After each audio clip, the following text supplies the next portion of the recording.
વાડજ પોલીસની વધુ એક સફળતા.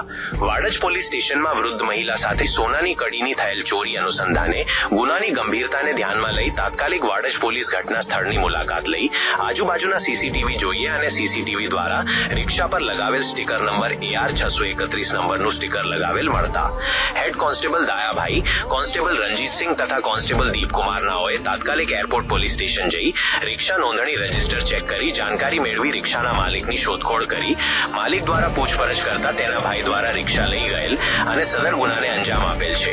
પકડાયેલ આરોપીઓનું નામ વિનોદ ઉર્ફે ગોગો ભેમાભાઈ પરમાર, વિનોદ ઉર્ફે મેંડી કેશાભાઈ બાવડી, વિજય કાનજીભાઈ બાવડી. કબજે કરેલ મુદ્દામાલ કાનમાં પહેરવાની સોનાની 2 કડીઓ જેનું કુલ વજન 3.160 ગ્રામ, તેની કિંમત આશરે 35,000 રૂપિયા તથા એક ઓટો રિક્ષા જેની કિંમત લગભગ 40,000 રૂપિયા સાથે કુલ કિંમત 75,000નો મુદ્દામાલ જપ્ત કરવામાં આવ્યો છે. આવા ગુનાઓ ફરીથી ન થાય તે માટે પોલીસ વધુ તપાસ કરી રહી છે. વાડજ પોલીસ, અમદાવાદ શહેર.